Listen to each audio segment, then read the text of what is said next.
कहानी का नाम वो छठा कमरा। उत्तराखंड के पहाड़ों में बसे एक पुराने हेरिटेज होटल की बहुत चर्चा थी।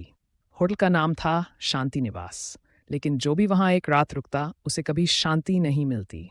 होटल में कुल 5 कमरे थे जिन्हें पर्यटकों के लिए खोला गया था, लेकिन एक छठा कमरा भी था जो सालों से बंद पड़ा था। उस पर एक जंग लगा हुआ ताला था और दरवाजे पर लाल धागा बंधा था। एक रात अदिति नाम की एक ट्रैवल ब्लॉगर वहां रुकी। उसे डरावनी जगहों के बारे में लिखना पसंद था। उसने होटल के मैनेजर से पूछा, ये छठा कमरा क्यों बंद है? मैनेजर का चेहरा पीला पड़ गया। वो बोला, उस कमरे में 93 साल पहले एक जोड़ा ठहरा था और अगली सुबह दोनों की लाशें पंखे से लटकी मिली थीं। तब से वहां से चीखें, रोने की आवाज़ें और कभी कभी खुद ब खुद खुलते दरवाजे की आवाज़ आती है। अदिति को लगा ये महज अफवाह है। अदिति ने चुपके से उस छठे कमरे का ताला तोड़ा और अंदर चली गई। कमरा बेहद ठंडा था, जैसे कोई बर्फ की सांस ले रहा हो। दीवारों पर सीलन थी और एक कोने में टूटी हुई ड्रेसिंग टेबल।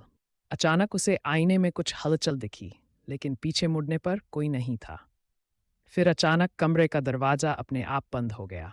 अदिति ने दरवाज़ा खोलने की कोशिश की, पर वो जाम हो चुका था। तभी पीछे से किसी ने धीमी आवाज़ में कहा, तुमने हमारे आराम में खलल डाला है। उसका दिल धक धक करने लगा। उसने मुड़ कर देखा। एक जोड़ा सफ़ेद कपड़ों में, आंखें लाल और चेहरा जला हुआ, उसकी ओर बढ़ रहा था। सुबह होटल का स्टाफ दरवाज़ा तोड़कर अंदर पहुंचा।